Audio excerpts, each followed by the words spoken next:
What if the man who built empires of glass and data found his entire life derailed by a little girl clutching a worn teddy bear on a cold morning at Denver Union Station?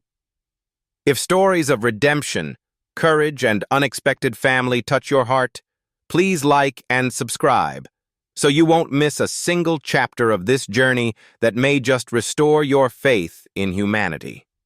The morning air in Denver bit with the sharpness of early autumn, a chill that hinted snow would not wait long to arrive. Union Station, its Beaux-Arts facade gleaming against the pale sky, stood like a grand threshold between routine and possibility. Travelers shuffled inside, their voices echoing beneath the vaulted ceiling, luggage wheels rattling against polished stone. The grand clock above the words, "Travel by train," ticked toward departure, indifferent to the personal dramas unfolding below. Ethan Cole moved through the bustle like a figure cut from another world. At 41, with his salt and sand hair combed back and his navy wool coat buttoned to precision, he looked every inch the CEO he was. Helios Insights, his San Francisco-based company, had made him a fortune predicting patient outcomes through mountains of medical data. Colleagues described him as brilliant, decisive, unshakable. But the set of his jaw told a different story. The exhaustion of a widower who had spent years barricading his grief behind walls of logic and control. The California Zephyr awaited on the tracks outside, its silver cars catching the morning light like mirrored blades. Its journey would wind west through plains, mountains, and desert, finally gliding into the Pacific fog of San Francisco Bay. Ethan had chosen the train deliberately. Planes were efficient, sterile, and swift. Too swift. Trains, with their long hours and landscapes unspooling like film, gave him something he pretended he still needed: time to think. He adjusted his grip on a leather briefcase, ignoring the announcements overhead, until a sound caught his attention. A child, coughing, thin and persistent. He turned his head. Across the concourse, a young woman hurried forward, her hand clasping tightly around that of a little girl. The woman, 30, blonde hair pulled back into a practical bun, coat several seasons old but carefully mended, moved with the determination of someone who carried more than she could afford to drop. Her name, though Ethan didn't know it yet, was Lauren Hayes. The child beside her could not have been more than 5. She pressed a frayed teddy bear tight to her chest, its button eyes dulled by years of love, its seams stretched from too many nights of service. Her cheeks were pale, her breaths shallow, yet she moved with a small, stubborn dignity that made Ethan look twice. The bear was introduced to the world in a whisper. "Hold on, Mr. Teddy." Lauren reached the conductor at the gate, her voice low but urgent. "We have reservations for this train. Hayes, 2 passengers." The conductor scanned his manifest and frowned. "I'm sorry, ma'am. Looks like your seat assignments were canceled in error. Coach is fully booked. Only first class is available." Lauren stiffened. "We can't afford first class. Please, there must be a mistake." "Rules are rules," the conductor said, impatience bleeding into his tone. The line of passengers behind them began to grumble. Lauren crouched, smoothing her daughter's hair. "It's all right, sweetheart. We'll figure it out." But her voice cracked on the last word, betraying the weight of bills that filled her kitchen counter, the medical appointments circled on her calendar, and the gnawing fear that this journey, this one chance for a treatment protocol in San Francisco, might collapse before it began. The little girl coughed again, her small body trembling as she clung to Mr. Teddy, her eyes, luminous and too wise for her years, flicked up at the conductor, silently begging without a word. Ethan's decision came before he understood why. "Give them my seat," he said, his baritone carrying across the line. The conductor blinked. "Sir, that's a first-class ticket. You'll be downgraded." "I said," Ethan repeated, eyes locked on the man, "give them my seat." For a moment, silence pressed against the din of the station. Then, reluctantly, the conductor nodded and adjusted his manifest. "Very well. Ms. Hayes, you and your daughter may board." Lauren turned, startled. Her gaze met Ethan's. In her eyes he saw both humility and pride, gratitude and suspicion. She wanted to protest, but Sophie coughed again, and there was no time. "Thank you," she whispered, voice trembling. Ethan gave the smallest nod, curt and controlled. Yet as his gaze fell on Sophie, pale but fierce in her grip on that battered bear, something inside him shifted. A crack in the wall he had so carefully built. Moments later, the train's whistle shrieked across the platform. Steam hissed. With a heavy lurch, the California Zephyr pulled forward, steel wheels carrying them all westward. Lauren guided Sophie into the plush seat of Ethan's vacated first-class cabin. She tucked the blanket around her daughter, pressing a kiss to her forehead. Sophie, still holding Mr. Teddy, whispered, "He says we're safe now." Ethan, in a crowded coach car, folded his long frame into a narrow seat. Around him, passengers chattered, luggage clattered, and a child somewhere cried for a toy. Yet his mind was not on quarterly reports or shareholder demands. It was on a pale little girl clutching a teddy bear-like armor, and on a mother who had whispered thanks as though it cost her something to say it. The Rockies loomed faintly in the distance, their peaks etched against the horizon. The rhythm of the train settled into its steady sway. Ethan stared out the window, his reflection overlaying the plains that stretched endlessly outward. Why had he intervened? He did not know these people. He owed them nothing. And yet, when he saw Sophie's fragile defiance, the will to hold on no matter how small the hands, he recognized something of himself. The whistle blew again, mournful and insistent, as the train carved its way west. Ethan closed his eyes briefly, and for the first time in years, the solitude he carried felt less like armor and more like weight. A little girl with a teddy bear had breached it, and though he could not yet see where it might lead, the rails beneath him whispered the truth. His journey was no longer his alone. The California Zephyr curved westward, steel wheels grinding softly as the train climbed into the first ridges of the Rocky Mountains. Sunlight spilled through the panoramic windows of the observation car, turning snow-dusted peaks into burning spires of gold. Passengers gasped, lifted cameras, pressed children's palms against the glass to capture what hands could never hold. Ethan Cole sat at the edge of the spectacle, a black coffee cooling untouched before him. His posture was as straight as if he were still in a boardroom, but his eyes betrayed distraction. He had promised himself this journey was about clearing his mind, recalibrating his company's next strategy. Yet his gaze drifted again and again toward the first-class cabin across the divider. Lauren Hayes sat there, her hair loosened from its bun, fatigue softening the strength of her features. Beside her, Sophie leaned into the window, her face pale but animated. She whispered to her bear, "Mr. Teddy," pointing at peaks as if telling him secrets only mountains should hear. The sight pulled Ethan backward in time. He remembered another voice, another laugh echoing through snowy air. Clara, his late wife, calling from a ski slope in Aspen years ago. She had paused at the top of a ridge, the sun catching her auburn hair, and whispered, "It looks like heaven up here." The memory cut quick and sharp. Ethan gripped the edge of his coffee cup, grounding himself in the present. The Rockies rolled past, timeless and indifferent, while inside him the ache remained fresh.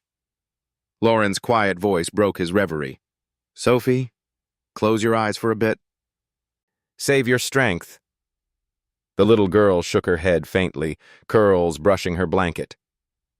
"But Mr. Teddy wants to see the mountains, too." Ethan surprised himself by speaking. "Then Mr. Teddy is lucky," he said, his baritone softened. Lauren looked up, startled. She hadn't expected him to intrude. Sophie blinked at him, serious as a scholar. "He's my shield," she whispered. Ethan nodded, choosing his words with care. "Every shield has a story. Maybe someday you'll tell me his." Sophie considered this, then leaned back against her mother, clutching the bear closer. Lauren gave Ethan a guarded glance. "You know medical terms," she said quietly, the words half accusation, half question. He met her eyes, steady. "I recognize more than you think." She hesitated, then exhaled. "She's neutropenic. The trial at UCSF is her last real chance. If we miss a treatment window, she could relapse too far to come back. That's why we can't miss San Francisco." Ethan absorbed her words, recalling countless graphs and data sets his company had analyzed, numbers that had stripped children like Sophie down to survival percentages. Yet here was the truth in flesh and breath. A child with a stuffed bear and a will to keep fighting. "What's her protocol?" he asked, voice even. Lauren blinked. "Why would you want to know?" "Because," Ethan replied, "if something happens on this train, details matter. Doctors will ask. Seconds count." For the first time, Lauren studied him without suspicion. She saw not just a man in a pressed suit, but someone whose precision seemed born from more than business. Quietly, she explained. "Phase 2 immunotherapy, UCSF Benioff. She's been stable enough for travel, but fevers are dangerous. Even a small infection could spiral." Ethan nodded once, filing away every word. Sophie tugged at her mother's sleeve. "I'm not scared, Mommy. Mr. Teddy says we'll get there." Lauren kissed the top of her daughter's head, tears catching in her lashes. "Yes, baby. We'll get there." The train plunged suddenly into a tunnel, darkness swallowing the car. Conversation hushed, replaced by the deep rumble of wheels echoing through stone. In the dim reflection of the window, Ethan caught sight of himself, jaw tight, eyes hollow, hands clasped together like a man bracing for impact. When daylight burst through again, it painted everything in new brilliance. Lauren's profile against the glass, Sophie's fragile body curled into her arms, the bear's faded ear brushing her cheek, an image that anchored itself in Ethan's mind. The hours rolled by, landscapes changing like chapters, canyons dropping into shadow, rivers glinting with ice, forests bending under the weight of snow. Ethan moved only to fetch water for Lauren, an act he disguised as casual but which she accepted with a quiet nod. By late afternoon, Sophie's breathing grew heavier. Lauren touched her forehead, worry deepening. She glanced toward Ethan, as if expecting him to read the numbers only she knew. "She's warm," Lauren murmured. Ethan leaned forward. "How high?" Lauren hesitated, then pulled a digital thermometer from her bag, sliding it gently beneath Sophie's tongue. They waited. The beep sounded. Lauren exhaled, her shoulders sagging in relief. 99, just nerves. Not a fever." Ethan allowed the smallest release of tension in his chest. "Good. Keep her drinking." Lauren tilted her head, studying him again. "You don't react like a stranger. You've been here before." He met her gaze. "Yes." His voice was almost too quiet. "I've been here before." He didn't elaborate, and she didn't press, but something in her expression softened. Evening settled, painting the mountains in amber and violet. Sophie stirred, whispering to her bear, "We're almost there, aren't we?" Lauren kissed her cheek. "Yes, sweetheart. Every mile is one step closer." Ethan turned back to the window, watching the Rockies slip into shadow. For years, he had believed his life was nothing but numbers and forecasts, data models and clinical margins. But tonight, as the train pressed westward, He realized the future could no longer be reduced to algorithms. It was here, wrapped in a blanket beside a worn bear, fighting through each breath with quiet courage. The Zephyr roared through another tunnel, and Ethan closed his eyes. He could feel the shift inside him, a movement as slow and unstoppable as the train itself. The train had left the last rise of the Rockies behind, gliding down into the broad, endless plains of Nebraska.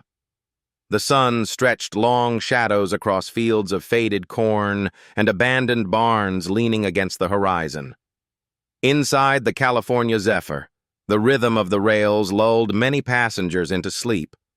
But for Lauren Hayes, rest was impossible.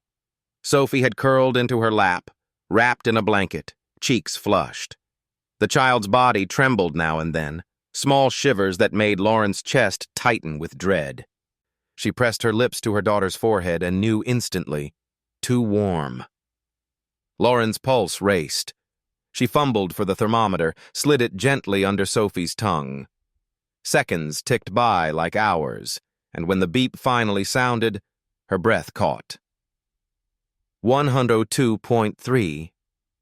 Fear surged through her. Sophie's doctors had warned her.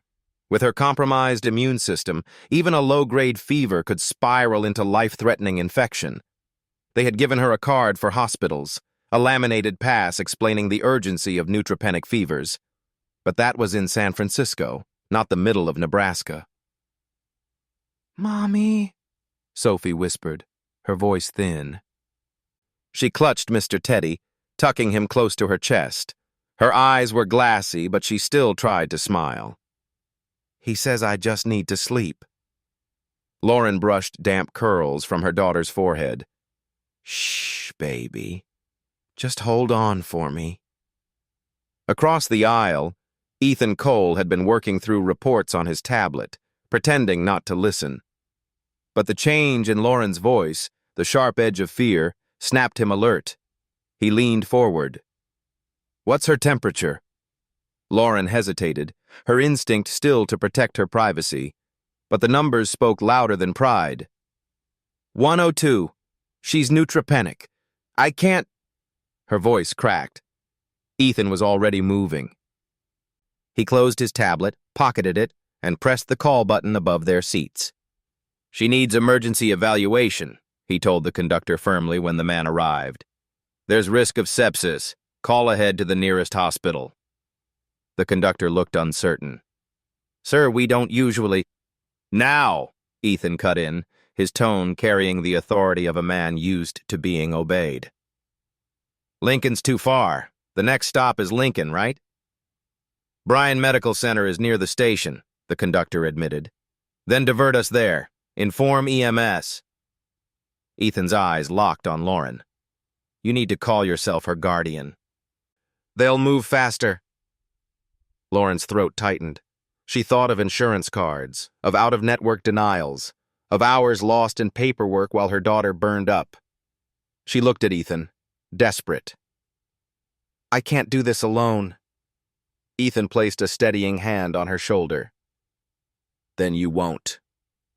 When the train pulled into Lincoln minutes later, paramedics were waiting on the platform.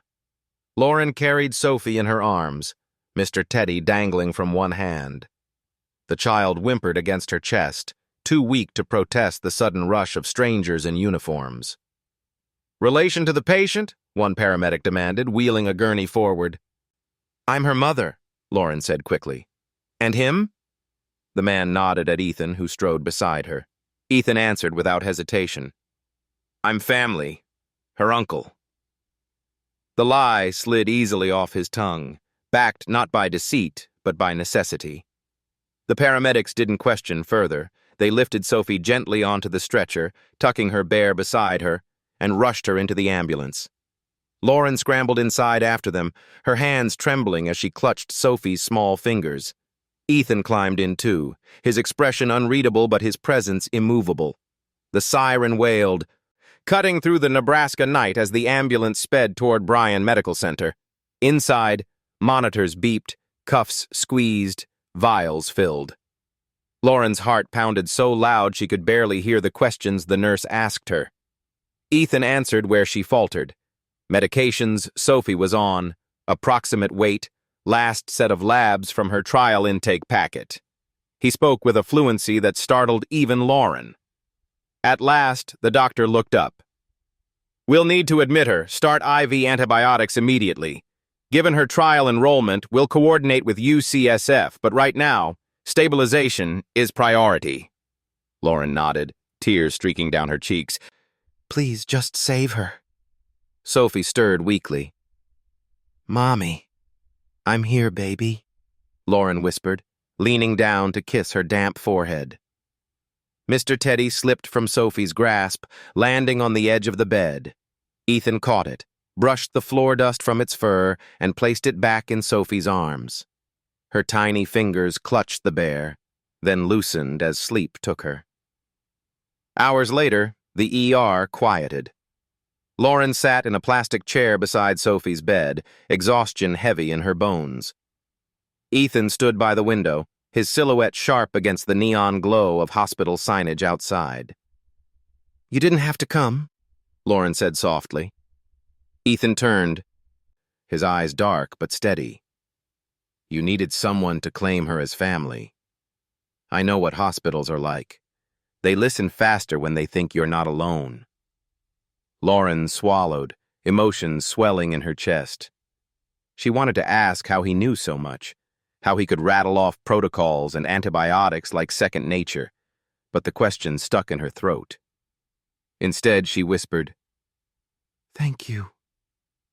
Ethan's jaw tightened, as though the word itself unsettled him. He only nodded. In the bed, Sophie slept. Mr. Teddy nestled under her chin, IV line snaking into her small arm. Machines hummed softly, charting the fragile rhythm of her fight. Lauren reached out and brushed her daughter's cheek. "We made it through tonight," she murmured. Ethan looked at them, mother, daughter, bear, and felt the strange, unwelcome tug in his chest again. A reminder of Clara's last night, of how quickly life could tip from ordinary to irreversible. He turned back to the window, the Nebraska plains stretching invisible in the darkness. The rails of the Zephyr waited to carry them west again, but nothing about this journey was simple anymore. The walls he had built around himself were cracking wider with every mile. And for the first time, Ethan wondered if that might be the only way to survive. The ambulance had carried Sophie safely from Lincoln to Nebraska Medicine in Omaha, where pediatric specialists were better equipped to monitor her fragile condition. By the time Lauren and Ethan followed the gurney into the emergency wing, the corridors glowed with midnight quiet. The hospital smelled faintly of coffee and disinfectant, but not the sharp sting of bleach.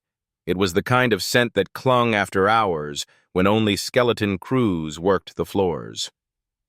The halls stretched long, their silence broken by the squeak of nurses' shoes, the distant chime of elevators, the rustle of charts being passed from one hand to another. Sophie was admitted swiftly to a private room. She lay beneath a thin blanket, IV line taped carefully to her arm, the steady pulse of antibiotics dripping into her veins. Mr. Teddy rested against her side, its one-button eye catching the dim light. Lauren sat at her bedside, hands folded tightly in her lap. Every few seconds, her eyes flicked toward the monitor tracking Sophie's vitals. She breathed only when the numbers steadied. Ethan stood at the small desk by the wall, reading through the intake packet. His phone buzzed, but he ignored it. His attention was fixed on the lines of text. Insurance, out of network. Coverage, denied for admission. Lauren saw it too when she glanced over. Her face drained of color. "Denied?" she whispered. "How can they? She's a child." Ethan's jaw flexed. "This hospital isn't in your plan's network. They'll classify it as elective, not emergency, unless you appeal immediately." Lauren's voice cracked. "But appeals take weeks." "She doesn't have weeks." Ethan didn't hesitate. He pulled the hospital-provided laptop closer, fingers flying across the keyboard with the same precision he once used to orchestrate billion-dollar contracts. "We're not waiting weeks." Lauren blinked, startled. "What are you doing?" "Drafting an appeal packet, precedent cases, medical necessity, federal EMTALA statutes.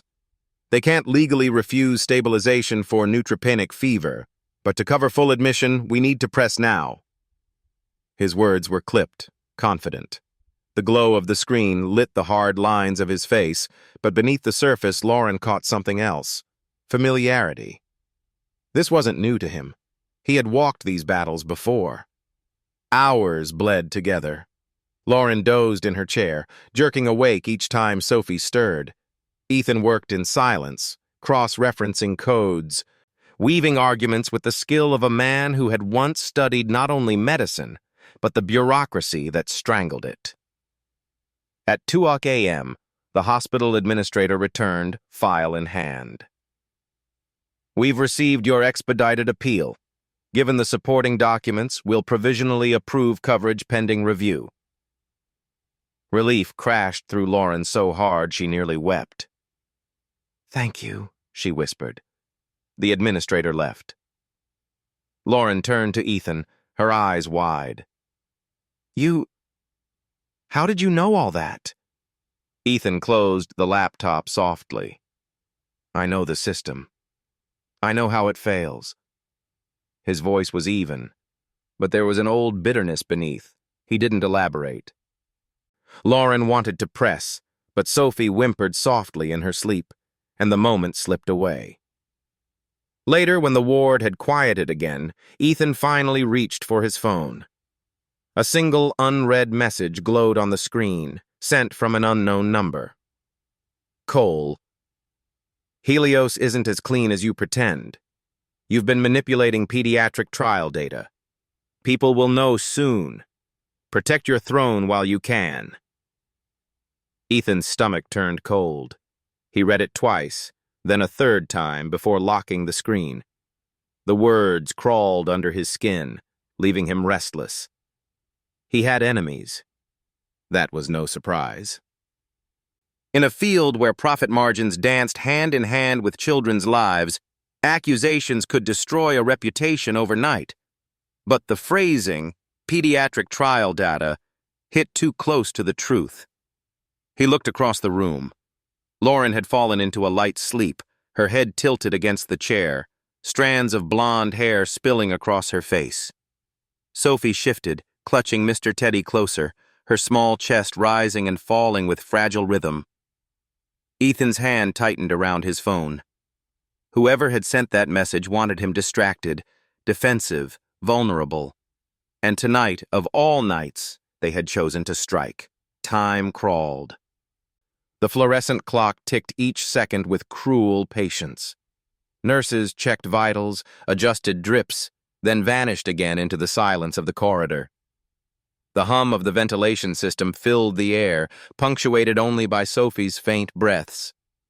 At one point, Sophie stirred awake, eyes half closed. "Mommy?" Lauren leaned forward instantly. "I'm here, baby."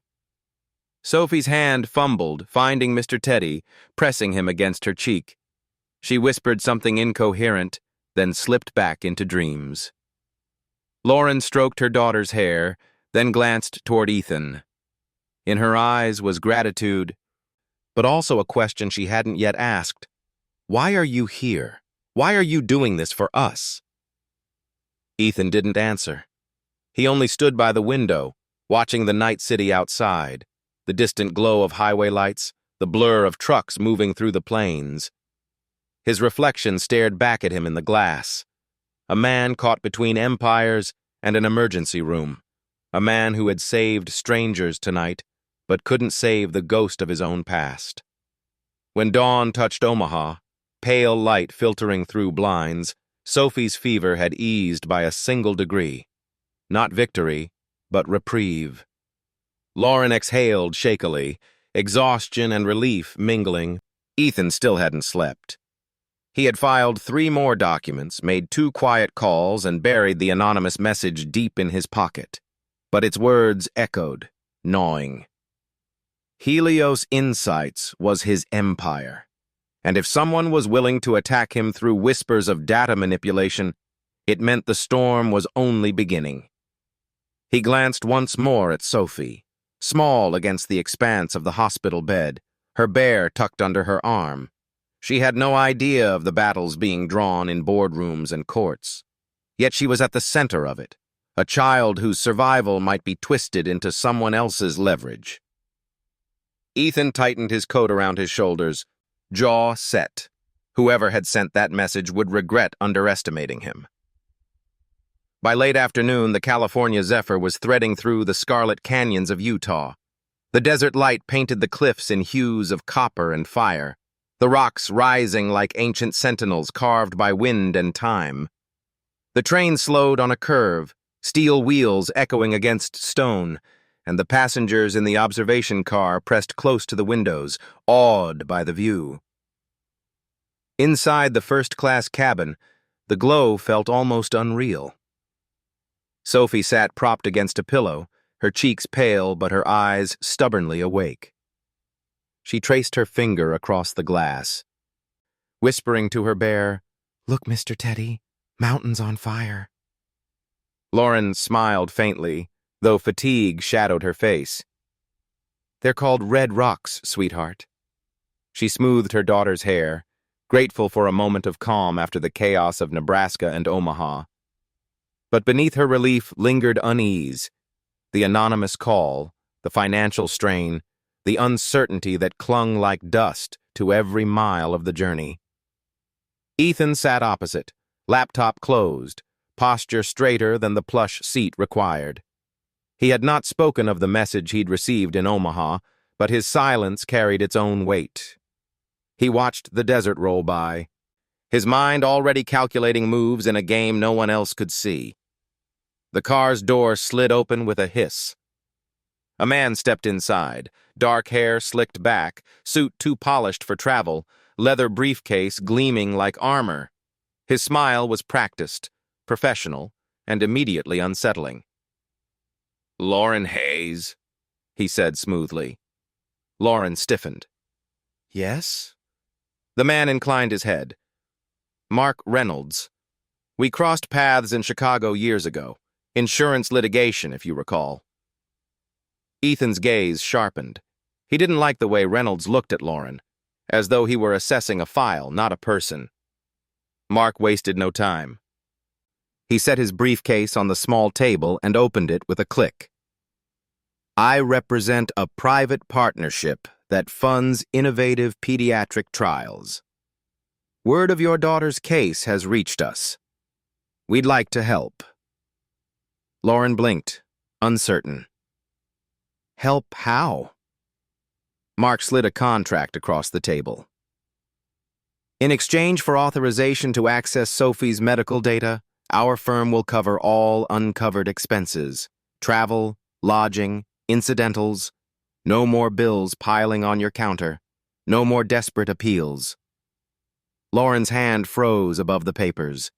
She felt the tug of temptation immediately, an end to the constant panic over money, a reprieve from the arithmetic of survival. Ethan leaned forward, voice cool as glass. "This isn't help.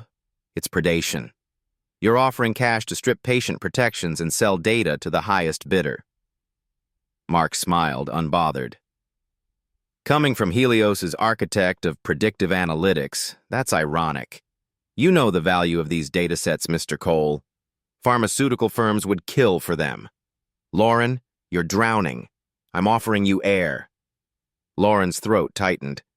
"But this data, it would help research, wouldn't it?" Mark spread his hands, feigning innocence. "Of course. That's the beauty. Everyone wins, especially you." Ethan's hand closed over the contract, snapping it shut. "Don't. His firms are notorious for selling anonymized data into markets that exploit it. It's not about Sophie's future. It's about profit." Mark's smile faltered, then sharpened. And what exactly makes you the arbiter of her survival, Ethan? Your empire isn't spotless. Whispers of Helios's own manipulation are already circulating. Ethan's jaw tightened. For a moment, silence stretched, Lauren caught in the crossfire. Sophie stirred, her voice small. "Mommy, I'm tired." She leaned against Lauren's arm, her eyelids heavy. Lauren clutched her daughter closer. The contract sat like a burning coal between them. The promise of relief pressed against her conscience, but so did the weight of exploitation. Mark softened his tone, pretending concern. "Think about it tonight. But don't wait too long. Trial windows close. Desperation doesn't." He collected his briefcase and stepped away, leaving the echo of his words behind. The train lurched forward, carrying them deeper into the desert dusk. Lauren stared at the contract, her fingers trembling. "He's right about one thing," she whispered. "I can't keep doing this alone. What if refusing costs her chance?" Ethan leaned forward, his voice steady but firm. "And what if signing hands her over to predators who see her as a spreadsheet? Sophie isn't leverage. She's a child. Your child." Her eyes filled. "Easy for you to say. You have towers and lawyers. I have overdue rent and bills stacked on my fridge." Ethan's voice softened, almost breaking. "I know what it feels like to watch someone you love slip while the system counts dollars.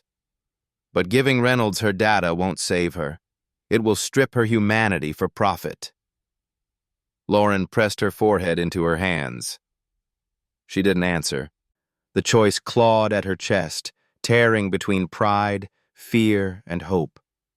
Sophie coughed suddenly, her small body shuddering. Lauren snapped upright, panic igniting again. Ethan was already on his feet, pulling the call cord for the attendant. "Get a nurse," he ordered. "Now!" The attendant hurried off. Lauren cradled Sophie, whispering reassurances as the girl sagged in her arms, pale against the glow of the desert sunset. Mr. Teddy slipped slightly, dangling from her grip. Ethan caught the bear before it fell, setting it gently back in Sophie's arms. He met Lauren's eyes, steady and unyielding. "We'll fight this together. No shortcuts. No predators. Just fight." Outside, the cliffs loomed red and eternal, indifferent to the fragile drama unfolding inside the train. But in that moment, as the sun sank over the desert, Lauren realized she wasn't standing alone in the storm anymore. The California zephyr groaned into Emeryville under a veil of fog, its silver cars streaked with dust from mountains and plains. Beyond the platform, the skyline of San Francisco shimmered faintly, half hidden in mist, the bridges rising like quiet guardians above the bay. For Lauren, the sight was both terrifying and hopeful. This was the city where Sophie's trial would begin, the place she had pinned her prayers and her fears. A yellow cab ferried them across the Bay Bridge, headlights cutting through the gray dawn. Ethan sat in silence beside them, his broad shoulders rigid, his gaze fixed on the skyline. Lauren held Sophie close, the child's head resting against her chest, Mr. Teddy squeezed between them. The bear's stitched face had darkened with travel, but Sophie stroked it gently, as though keeping him strong for what lay ahead. UCSF Benioff Children's Hospital gleamed like a tower of glass and steel at Mission Bay. Its sliding doors hissed open with clinical precision, spilling them into a lobby alive with the hum of medical machinery and the quiet determination of families who walked these halls daily. Bright murals of whales and dolphins splashed across the pediatric wing, but even their cheer could not mask the antiseptic smell, the clipped footsteps of nurses, the measured urgency of lives balanced on the edge. A young physician in a white coat stepped forward. "Ms. Hayes, I'm Dr. Chen. We've been expecting Sophie. Today is day 1 of her protocol window. We'll move quickly." Lauren nodded, her throat dry. She adjusted Sophie on her hip, whispering, "We're here, baby. We made it." Within minutes, Sophie was admitted to a small room. The walls were painted with sea creatures, bright orange clownfish, blue tangs, but the equipment that filled the corners left no illusion of comfort. An IV pole stood ready, monitors glowed faintly, and a tray of sterile tools waited under a sheet. Dr. Chen crouched to Sophie's level, her voice warm but professional. "Hi, Sophie. Today we'll play something called a pick line. It's like a special straw in your arm that helps us give you medicine without lots of pokes. It might feel strange, but your mom and Mr. Teddy will be right here." Sophie's fingers tightened on her bear, her wide eyes flicking between the doctor, her mother, and Ethan, who stood quietly in the corner. "Will it hurt?" "A little pinch," Dr. Chen admitted, "but only for a moment. After that, it will make things easier." Lauren smoothed her daughter's hair, her heart aching. "I'll hold your hand the whole time." When the nurses prepared the sterile field, Sophie lay small and trembling against the sheets, her lips pressed to Mr. Teddy's worn ear, whispering something only he could hear. Lauren bent close, whispering too, as if joining the secret pact. Ethan stood back, hands clenched at his sides, every muscle in his body urging him to step forward, to protect. But this was not his place. At least, not yet. The procedure began. Sophie winced, but stayed still, her bravery far beyond her years. When the line was secured and taped in place, she let out a shaky breath. Mr. Teddy pressed tight to her chest. The nurse smiled softly. "She did beautifully." Lauren exhaled for the first time in what felt like hours. She kissed Sophie's temple, murmuring, "I'm so proud of you." When the room settled again, Sophie drifted into a light sleep, her breaths shallow but even. The beeping of the monitor steadied into a rhythm that soothed Lauren's rattled heart. She sat by the bed, her hand never leaving her daughter's. Ethan finally moved. He approached the small side table and set something down, a single silver key on a ring, gleaming under the fluorescent light. Lauren frowned. "What's this?" "Pacific Heights," Ethan said. His tone was even, but softer than she'd ever heard it. "It's an apartment I rarely use. 10 minutes from here. Fully furnished. Quiet. Safe." He pushed the key closer. "You and Sophie should stay there between treatments." Lauren froze, her instincts torn. Her eyes darted from the key to Sophie's sleeping form. "Ethan, He interrupted gently. "This isn't charity. It's logistics. Sophie needs rest. You need rest. Hospital chairs aren't beds, and hotels aren't homes." His gaze held hers firmly. "Take it. For her." Lauren's lips parted, but no protest came. The key gleamed between them like a decision too heavy to lift. Pride warred with exhaustion, but one glance at Sophie tipped the balance. Her daughter's small fingers still clutched Mr. Teddy as though fighting battles even in her dreams. Lauren reached out slowly. Her hand trembled as it closed around the key. She whispered, almost to herself, "Thank you." Ethan inclined his head. "No thanks needed, just use it."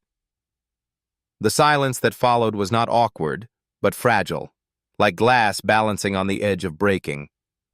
Lauren traced the ridges of the key in her palm, its cold weight grounding her in a reality she hadn't dared to imagine, that she and Sophie might, even temporarily, have something resembling stability. For the first time since the train left Denver, she let her shoulders fall, just slightly. Outside the window, the fog curled tighter around the city, swallowing rooftops and bridges. Inside the small hospital room, the future remained uncertain.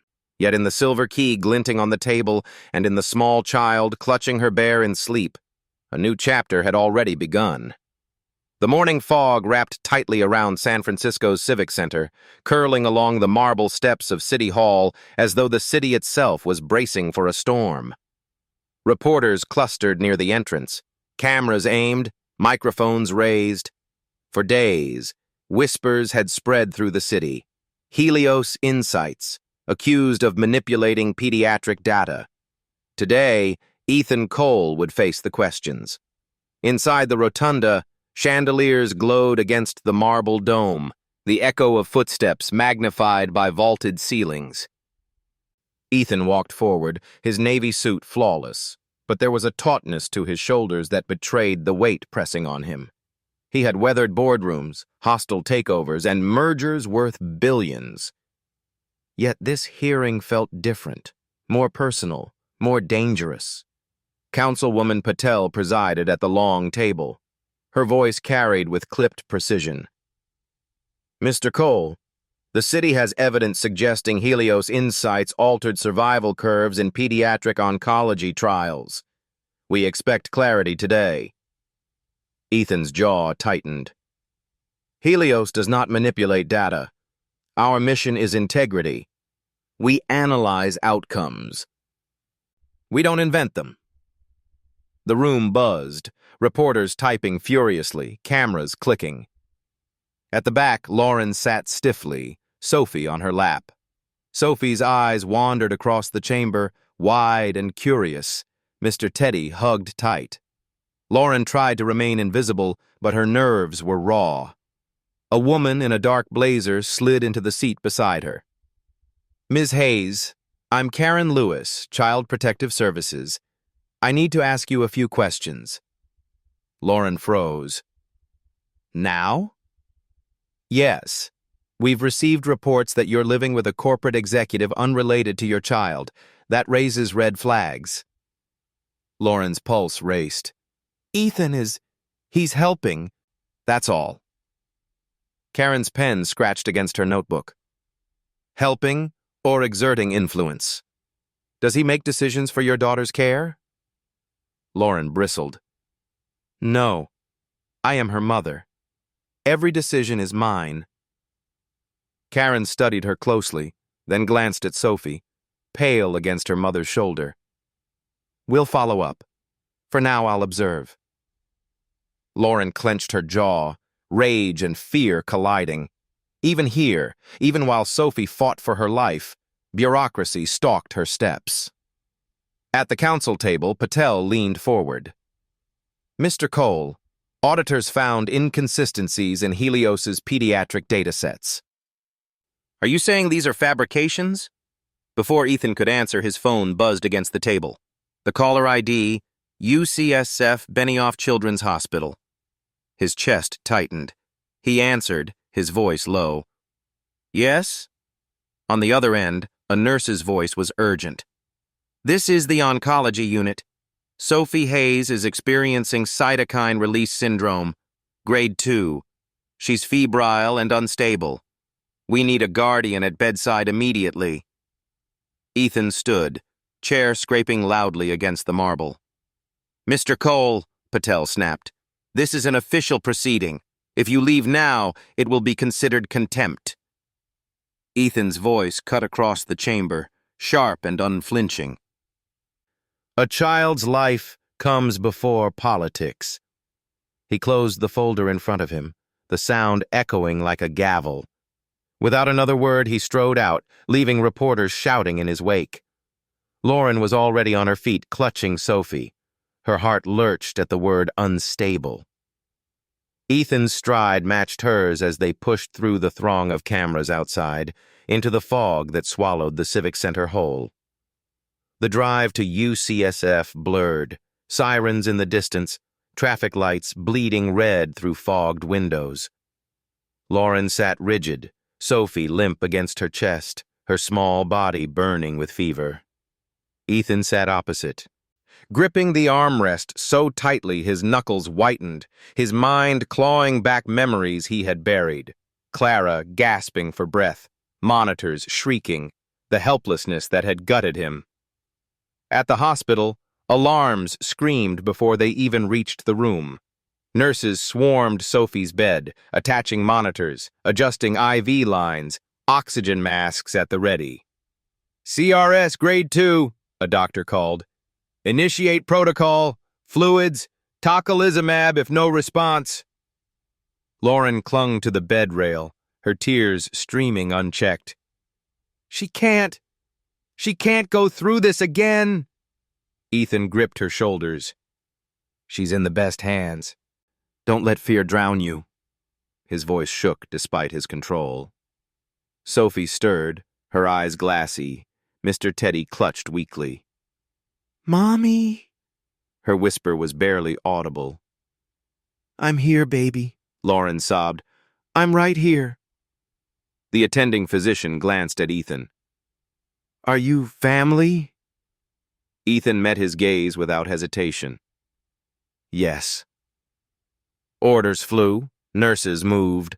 Slowly, agonizingly, the numbers began to stabilize. Sophie's fever eased a fraction, her oxygen improved.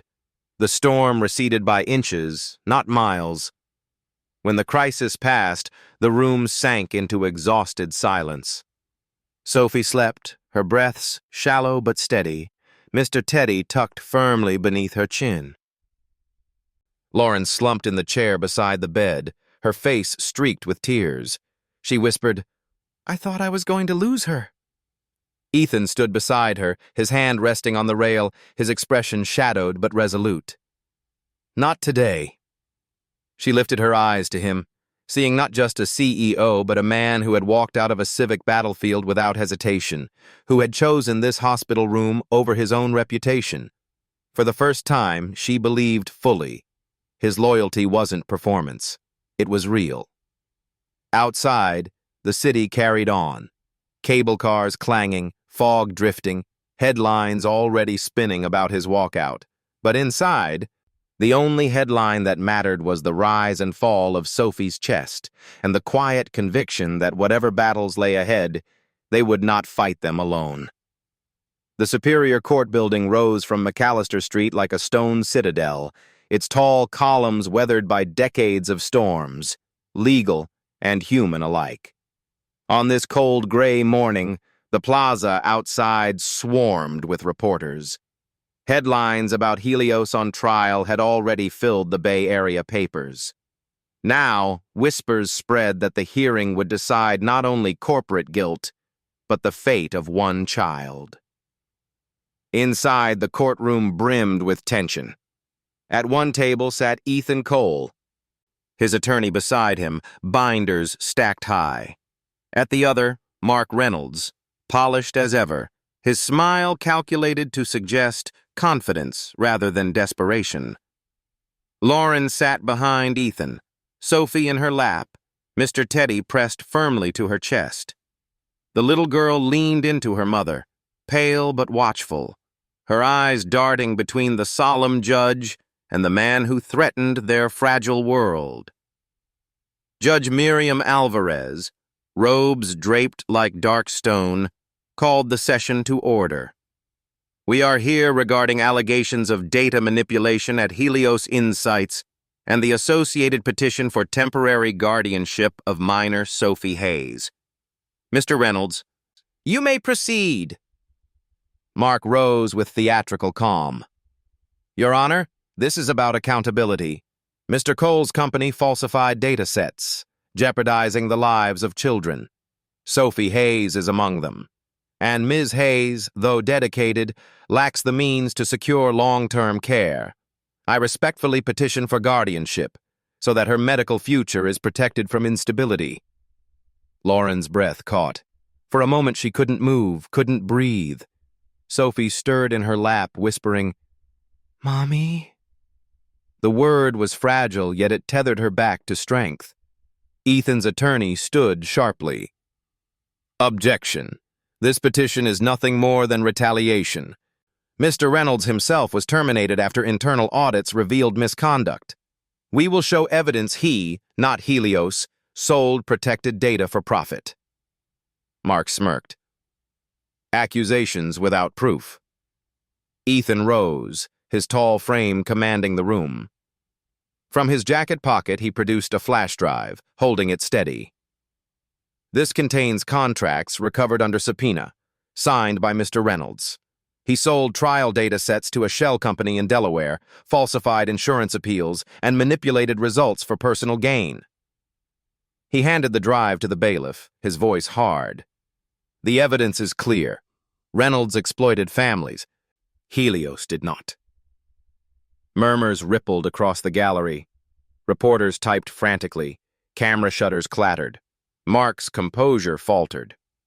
"Your Honor, this is irrelevant." "It is directly relevant," Judge Alvarez cut in, her tone sharp. "These documents will be entered into the record." Mark clenched his jaw, but before he could recover, Lauren stood. Her knees trembled, but her voice carried, raw and steady. "Your Honor, I am Sophie's mother. For 5 years I have carried her through every fever, every hospital night, every bill I could barely pay. No amount of money makes someone a parent. No polished lawyer can replace what it means to be the one who never leaves. Sophie belongs with me. She is safe with me. And I will fight anyone who says otherwise." Her words struck like lightning, silencing the courtroom.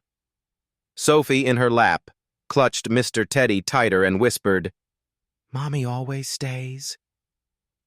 Judge Alvarez regarded Lauren for a long moment, then turned to Dr. Chen, who had been called as a medical witness. The physician stepped forward, her voice calm and authoritative. "Your Honor, Sophie Hayes is responding positively to her current protocol. Ms. Hayes has demonstrated comprehension, vigilance, and unwavering care. Removing Sophie would destabilize her treatment and pose medical risk. In my professional opinion, guardianship must remain with her mother." The judge nodded, the decision already firming in her gaze. She struck the gavel once. "The petition for guardianship is denied. Custody remains with Ms. Hayes. Furthermore, the evidence against Mr. Reynolds will be referred to the district attorney's office for investigation." The gallery erupted, reporters scrambling, whispers surging. Mark's face drained of color. He sank back into his chair, his smooth facade fractured at last. Lauren collapsed into her seat. Tears spilling silently down her cheeks, she kissed the crown of Sophie's hair, whispering, "We're safe, baby. We're safe." Ethan exhaled for the first time in hours. The fortress of accusation that had hemmed him in now cracked wide, exposing not defeat, but truth. He turned slightly, meeting Lauren's eyes. She gave him a look that mingled gratitude and apology, for her earlier doubts, for the weight she had carried alone, for everything left unsaid. Across the aisle, Mark Reynolds gathered his papers with trembling hands. His empire of threats and polished smiles had crumbled in a single morning. The judge's voice rang out once more. "Court is adjourned." The gavel struck, final and absolute. The courthouse steps were still buzzing with reporters when Ethan, Lauren, and Sophie slipped into the waiting car. Questions flew like arrows, about Helios, about Mark Reynolds, about custody. Ethan ignored them, his arm instinctively shielding mother and daughter as the driver pulled away. Lauren's eyes brimmed with relief. For the first time in months, she could breathe. The court had spoken, Mark's threats were broken, and Sophie remained hers. She leaned her head against the window, her daughter's small weight a familiar anchor on her lap. By the time they reached UCSF Benioff, the fog had lifted, spilling sunlight through the hospital's glass facade. It felt symbolic, as though the city itself had decided to clear the path forward. Inside, Dr. Chen awaited them with a thin folder and a measured smile. "We've completed Sophie's interim assessment." Lauren's pulse quickened. "And?" Dr. Chen laid the folder on the table. "The scans show a partial response. The tumors are shrinking.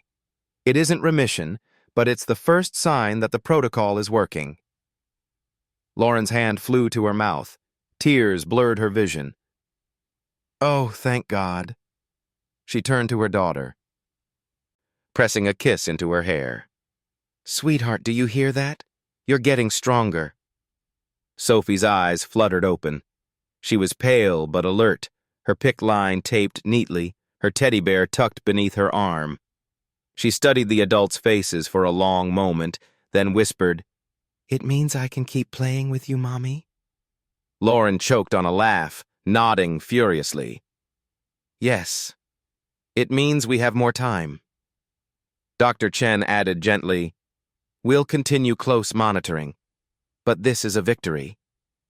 Ethan remained by the window, his silhouette framed by afternoon light.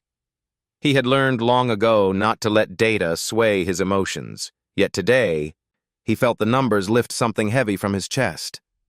Sophie turned her head toward him. Her small hand fumbled at Mr. Teddy, tugging him free from her embrace. With solemn eyes, she extended the bear across the sheets. "Here," she whispered. "You hold him for now." Ethan blinked. "Are you sure?" She nodded. "He helps when things are scary. Maybe you need him too." For a moment, Ethan couldn't speak. His throat closed, his vision blurred in a way that startled him. Slowly, reverently, he accepted the bear, its worn fabric warm from Sophie's grasp. He held it carefully, as though it were not cloth and stuffing but something sacred. Lauren watched the exchange, her heart tightening.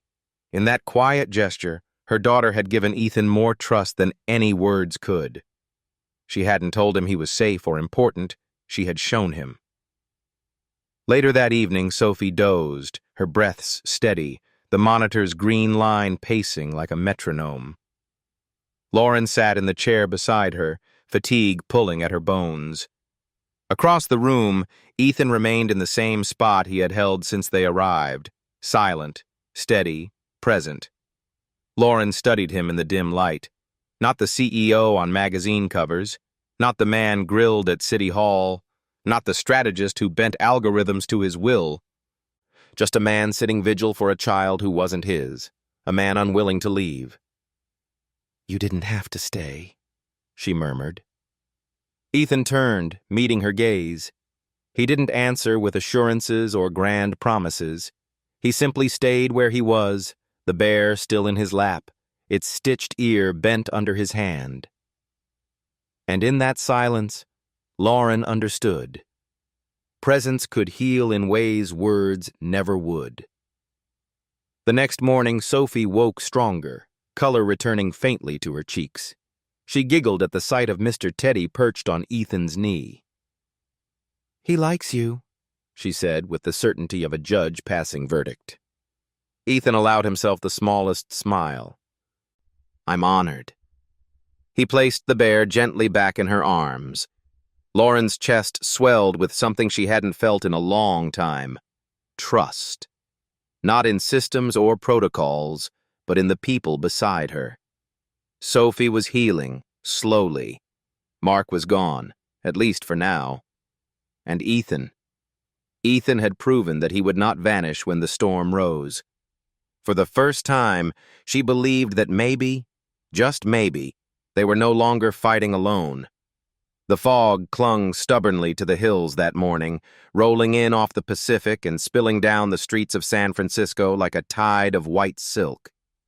From the crest of Twin Peaks, the city lay below in fragments, bridges, our rooftops and church spires peeking through waves of gray. On a quiet street, half hidden by a row of cypress trees, stood a modest two-story home. White trim, a small yard. Nothing that screamed wealth. Everything that whispered sanctuary. Lauren stood at the threshold, Sophie's hand in hers, Mr. Teddy tucked under her daughter's arm. Ethan unlocked the door with deliberate calm, as though introducing them not to a house, but to a chapter of their lives no one had expected to reach. Inside, the air smelled faintly of fresh paint and cedar. Sunlight filtered through broad windows, catching on polished floors.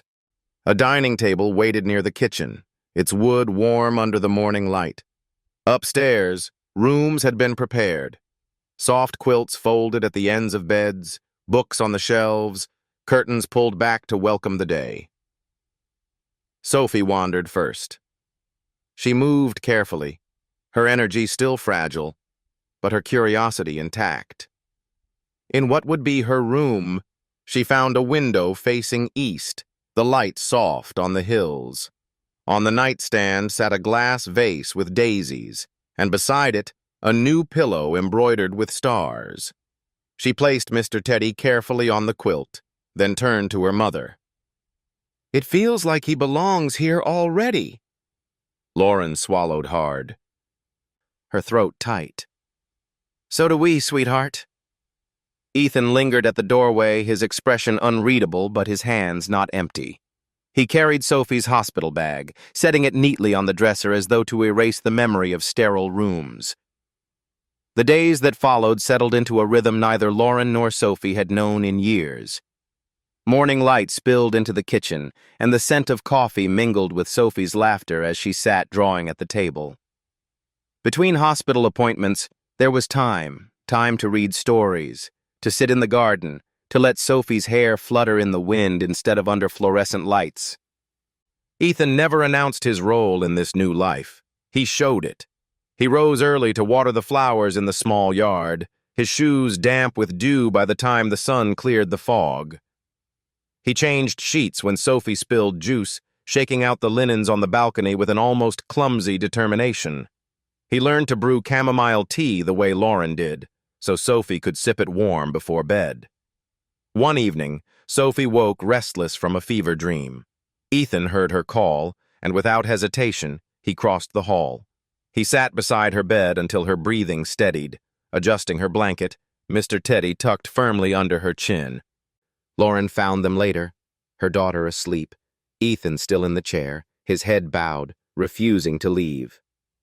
The foundation came quietly, then all at once. Ethan called it the Sophie Hayes Fund. Its purpose was simple but radical: to provide temporary housing for families traveling to San Francisco for pediatric treatment. The house on Twin Peaks was the first, but not the last. Reporters asked why a tech magnate would pivot to housing. Ethan never gave speeches about redemption or transformation. He only said, "Because no child should fight without a home close by."